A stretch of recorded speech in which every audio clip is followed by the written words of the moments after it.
Hello everyone, my name is Chloe and today I am here with a brand new video. Welcome to Brunette Bibliophile, where I post bookish videos and writing content. Today I'm here to do my final video of 2022 and we are wrapping up everything that I read in December. I could go on about how I can't believe 2022 is over and we're about to start a brand new year, but I don't really have time for that today. I have so much going on in my personal life that I am shocked to tell you that I completed 14 books during the month of December.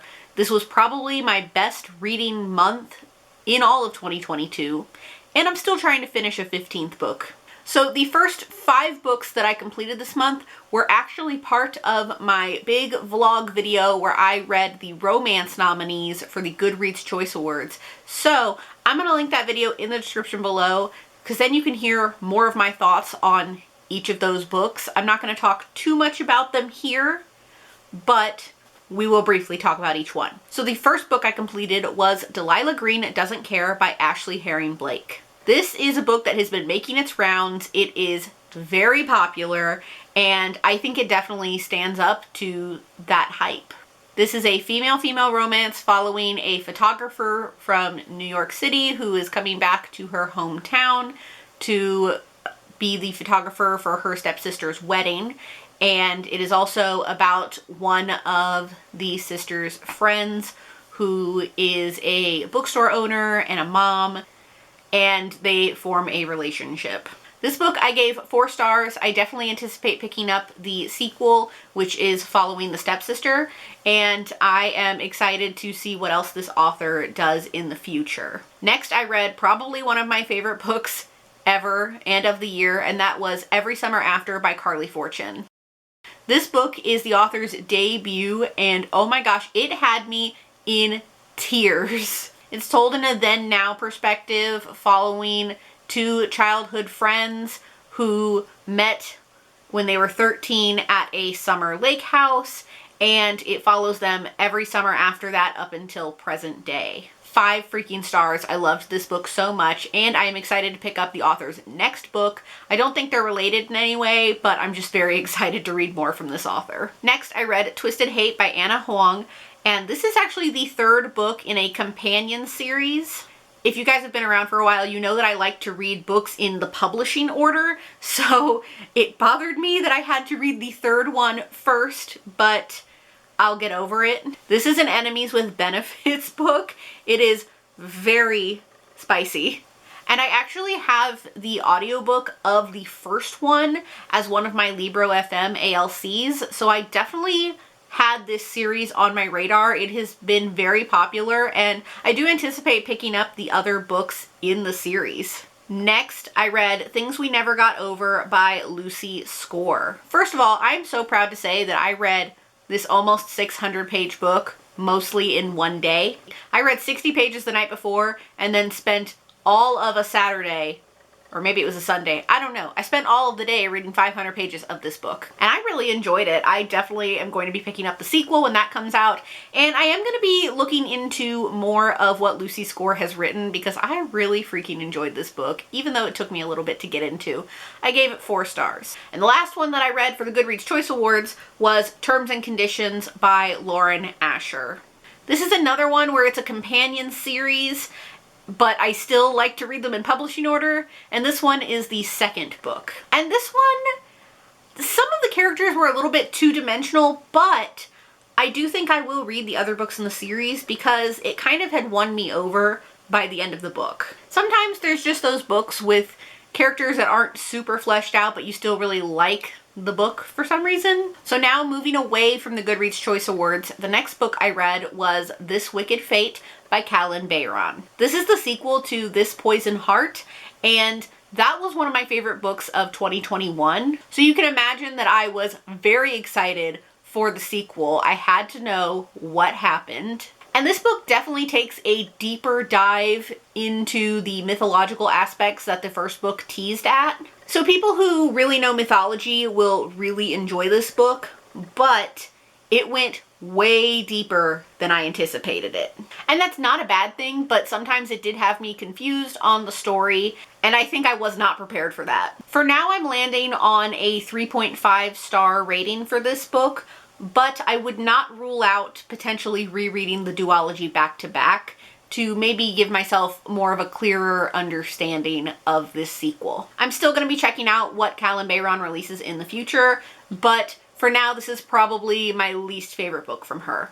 Next, I read The Opposite of Butterfly Hunting, The Tragedy and the Glory of Growing Up by Ivana Lynch. So before I get talking about this book, I would like to mention that this is going to have trigger warnings for anorexia, recovery from anorexia, and discussion of other eating disorders, as well as talk of Harry Potter, the movies, and the author. So Ivana Lynch is one of the actresses who was in Harry Potter. She played Luna Lovegood. I'm very selective on the memoirs that I choose to read, so this was something that I was very excited to pick up, and I had no idea it was gonna go this deep. Before she became an actress, she actually suffered from anorexia since the age of 11, and the eating disorder and her recovery spanned 2 years before she even was cast in Harry Potter. And some of the things that she saw at one of her recovery locations was insane. And it can be a little graphic. I said this when I read the Jeanette McCurdy memoir, and I'm going to say it again with this one. It truly shows that you have no idea what goes on in these people's lives. And I understand that it happened before she was an actress, but still, I would have never thought any of that. I knew she had been sick when the 5th book came out because there has been talk of how she was in the hospital when it came out and she got released just for an hour to go and get the book, and she would also write to the author. But I had no idea that it was within her battle of anorexia or how insanely deep the battle went. I definitely think it was such an interesting read, and I love listening to the audiobooks of memoirs because they are narrated by the person, and it was just amazing and interesting, and I'm still just blown away by it. I gave this one 4 stars. Next, I read To Kill a Kingdom by Alexandra Christo, and this was the BookTube Chicks Book Club pick for the month of December. I'm not going to talk too much about it because I'm going to link our live show in the description below, so you can check out my thoughts as well as Desiree from Libri Labra and Kathleen from For the Love of Books. But this was definitely not what I was expecting. It is a Little Mermaid retelling, which I was excited for, but I don't think I enjoyed it as much as I was hoping for. It was also very violent.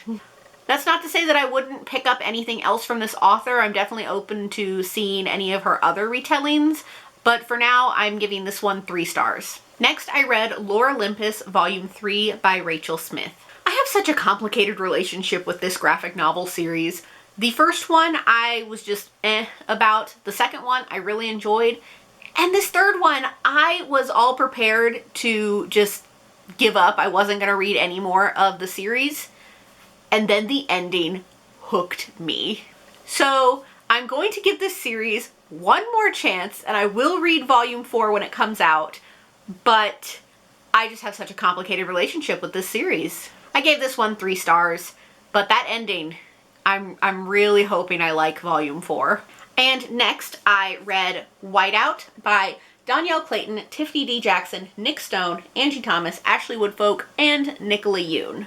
So I actually got the audiobook of this book from Libro FM ALCs, but there's a caveat here. I'm briefly going to talk about the book now, and I do plan on posting a full review on Goodreads, but this is a book that is published by HarperCollins, and I am withholding my review in support of the HarperCollins union strike until they receive a fair contract. So I will post my review after they receive a fair contract. I'm also still trying to figure out what my rating is on this book as well. It's either a 3.5 or a 4.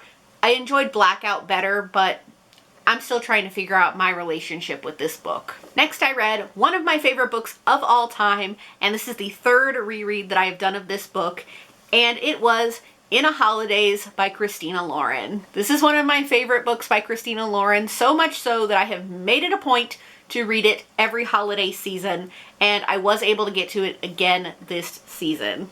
I did end up deciding to physically read the book this time. I think last year I listened to the audiobook. I kind of switch around with this one. I love it so much. 5 stars. If you haven't read this book, I definitely recommend picking it up. It is so good, and I will be reading it again next year. Next, I read a quick little poetry book called Burn the Fairy Tales by Adeline Whitmore. I don't read poetry very often. Honestly, this may be the only poetry book that I have read this year, and I was really hooked by the title. It's very pro-feminism, which is great. I just don't understand poetry. I find it very hard to rate and review, but I did read it. I was intrigued by the title. I give myself a pat on the back for at least trying with poetry. Next, I read another holiday-themed book, and that was Blackmail and Babinka by Mia P. Manansala. This is the 3rd book in the Tita Rosie Kitchen Mystery series, and this time it is the holiday time in Shady Palms, and we have another mystery on our hands. This series is one of the only consistent mystery series that I do keep up on. I'm not a huge mystery fan, but this has definitely hooked me. I can't talk too much about this book without going into spoilers for the other books.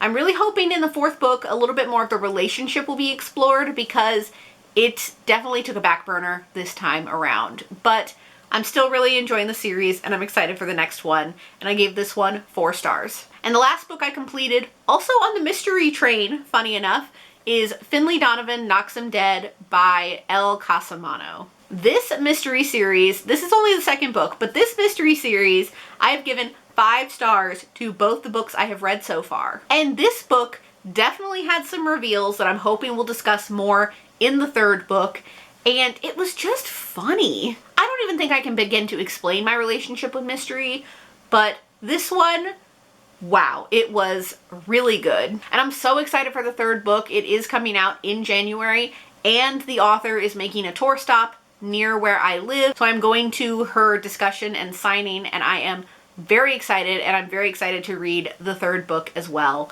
But wow, I freaking loved this series. So that is everything that I read during the final month of 2022. I surpassed my goal way more than I thought I would with reading this year. Even with how busy I have been, especially towards the end of the year, I'm amazed at how much I was able to get done despite being so busy. And that is everything I have for you all today. So thank you all so much for watching. I hope you all enjoyed it. As always, if you like what you see here, please go ahead and click subscribe. I post new videos every week, so click subscribe so you can be updated for when I post those. And in the comments below, let me know what your favorite part of 2022 was. Thank you all so, so much. I hope you guys have a safe and happy new year, and I will see you all in 2023. Bye! In the darkness, I don't feel so cold.